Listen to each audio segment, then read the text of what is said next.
When churches hear the word preparedness, many immediately think of one of two extremes: either nothing at all, or something that feels overwhelming, tactical, or out of place in a church setting.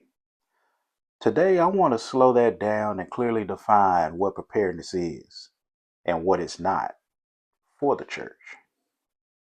First, preparedness is not about turning the church into a fortress.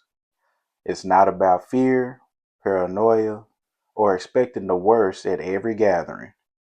It's not about copying law enforcement or military systems and dropping them into a church context.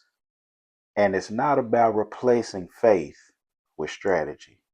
If preparedness feels heavy, intimidating, or spiritually off, it's often because it's framed incorrectly. Preparedness is about stewardship. It's about caring for people before a crisis forces your hand. It's about clarity, so leaders aren't making major decisions for the first time in the middle of an emergency. You see, preparedness is quiet, it's thoughtful, it's proportional. In healthy churches, preparedness supports ministry, it doesn't overshadow it. Church preparedness should answer three simple questions. One, who is responsible?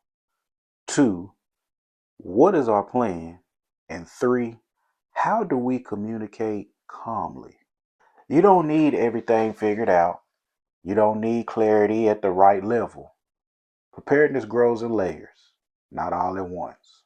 When preparedness is ignored, leaders often feel unprepared, exposed, or reactive.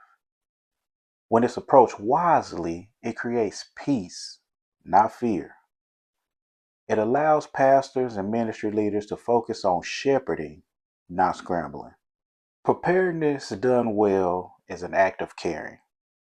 In the next video, we'll talk about the most common mistakes churches make when they try to do preparedness.